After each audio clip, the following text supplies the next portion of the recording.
Assalamualaikum warahmatullahi wabarakatuh. Perkenalkan, saya Hedi Ferania. Di video kali ini saya akan sedikit sharing kepada teman-teman semua tentang kolonialisme, postkolonialisme, Islam, dan pendidikan Islam. Dominasi politik kekuasaan Eropa dimulai sebelum abad ke-19. Nah, kekalahan Kekaisaran Ottoman dari kekuatan Barat mempercepat laju kolonialisme Barat di banyak wilayah Muslim. Kolonialisme Barat mencapai puncaknya pada kuartal pertama abad ke-20. Perubahan-perubahan besar yang diperkenalkan oleh pemerintah kolonial di wilayah Muslim adalah hukum sekuler dan pendidikan tipe Barat. Nah, yang pertama, pemerintah kolonial memberlakukan hukum sekuler yang didukung oleh lembaga negara asing, yakni sistem administrasi dan lembaga sosial.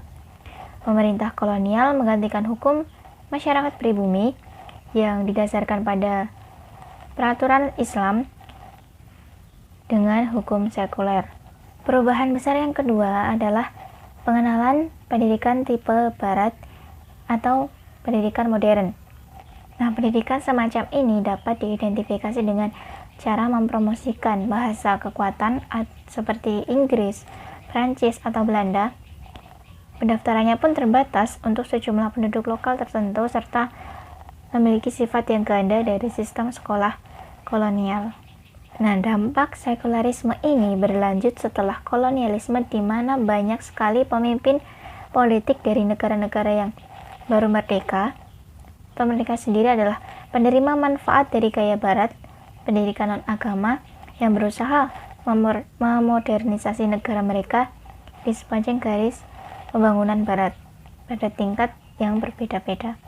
Menanggapi gempuran kolonialisme, umat Islam bereaksi dengan berbagai cara. Rothman mengidentifikasi ada 4 tanggapan umum, yaitu kuno, neo-tradisionalis, reformis, dan modernis. Yang pertama, respon kuno.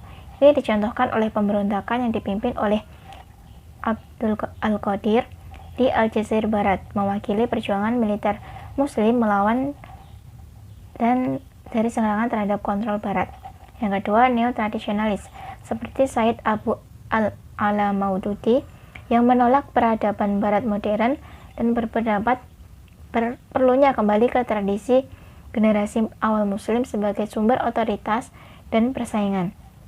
Yang ketiga, para reformis seperti Muhammad Abduh di Mesir memusatkan perhatiannya pada penguatan Islam melalui reformasi internal sehingga dapat menegaskan dirinya menjadi lebih efektif untuk melawan peradaban Barat. Yang terakhir, kaum modernis seperti Sir Said Ahmed Khan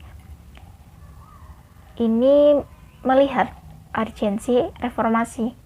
Mereka berusaha merasionalisasi pemikiran dan institusi Islam agar sejalan dengan paradigma Barat. Nah, ini saya akan sampaikan contoh kasus dari negara Singapura. Komunitas Muslim sudah ada di negara ini sejak abad ke-14.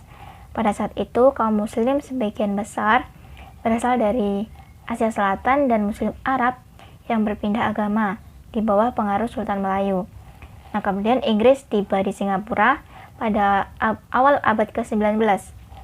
Pemerintah Inggris mengakui Sultan-Sultan Melayu sebagai penjaga agama Islam, tapi mereka memperkenalkan langkah-langkah yang membatasi peran Islam dalam bernegara dan juga bermasyarakat. Langkah-langkah itu yang pertama adalah mengenalkan hukum sekuler bersama dengan aparatur negara modern, cara administrasi dan institusi sosial diperkenalkan, sedangkan Islam diturunkan ke ranah privat. Ketika Inggris menjajah Singapura, komunitas Muslim yang tumbuh dan bersemangat melalui konversi para sultan sudah ada di Singapura. Perubahan besar yang kedua adalah pengenalan pendidikan tipe Barat atau tipe modern yang dicirikan oleh bahasa Inggris sebagai bahasa pengantar. Pendaftaran di sekolah ini terbatas jumlahnya untuk Muslim dan sifatnya ganda dari sistem sekolah kolonial. Pemerintah kolonial bertujuan untuk memberikan pendidikan sekuler dasar kepada massa dan mendidik sekelompok kecil elit terpelajar dari kelas bangsawan Melayu Muslim.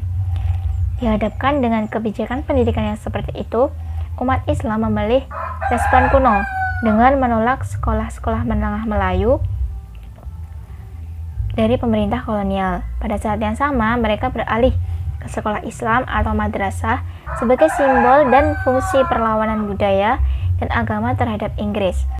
Singapura mengalami masa kemerdekaan pada tahun 1965 dengan pemerintahan yang baru dipimpin oleh People's Action Party, menghasilkan dan melegitimasi wacana resmi untuk meningkatkan pembangunan ekonomi nasional dan mendorong kohesi sosial di antara komunitas agama dan etnis. Pemerintah mulai mengganti sekolah-sekolah vernakular atau sekolah Melayu menengah dengan sekolah-sekolah negeri sekuler. Mendasari reformasi pendidikan ini sebenarnya adalah pandangan pendidikan sekuler, teknokratis, dan fungsionalis yang menekankan perlunya untuk mengoptimalkan tenaga kerja Singapura yang sangat terbatas untuk menghasilkan tenaga kerja yang kompeten, adaptif, dan produktif.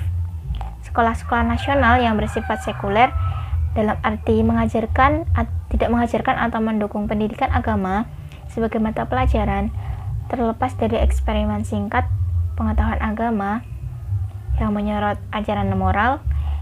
Mereka juga mengharuskan semua siswanya untuk mengenakan seragam sekolah umum yang tidak dapat diubah oleh siswa terlepas dari keyakinan agamanya masing-masing. Nah, mayoritas muslim di Singapura pasca kolonial mengadopsi respon reformis karena mereka melihat manfaat dari menerima pendidikan sekuler ini dan pendidikan agama. Hal ini terlihat dari umat Islam yang memilih menyekolahkan anaknya ke sekolah nasional daripada sekolah madrasah pada tahun-tahun setelah kemerdekaan.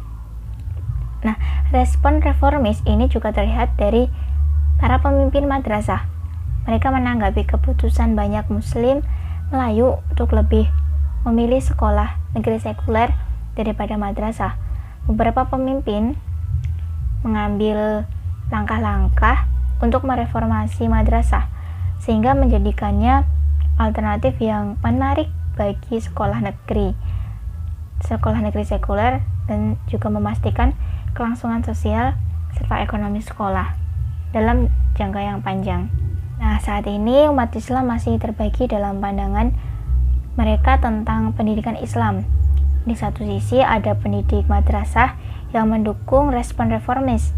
Di sisi lain ada madrasah yang tegas dalam mewujudkan visinya hanya untuk fokus mencetak siswa menjadi cendekiawan Islam. Nah, terlepas dari perbedaan itu semua atau perbedaan pandangan itu di antara umat Islam, kenyataan bagi sekolah-sekolah Islam di Singapura seperti di banyak bagian dunia adalah bahwa mereka tidak lagi menikmati status dan dukungan yang tidak terbantah di antara umat Islam seperti sebelum masa kolonial. Nah, tadi sedikit yang bisa saya sampaikan kepada teman-teman semua. Semoga dapat bermanfaat.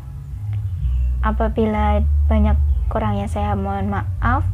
Wassalamualaikum warahmatullahi wabarakatuh.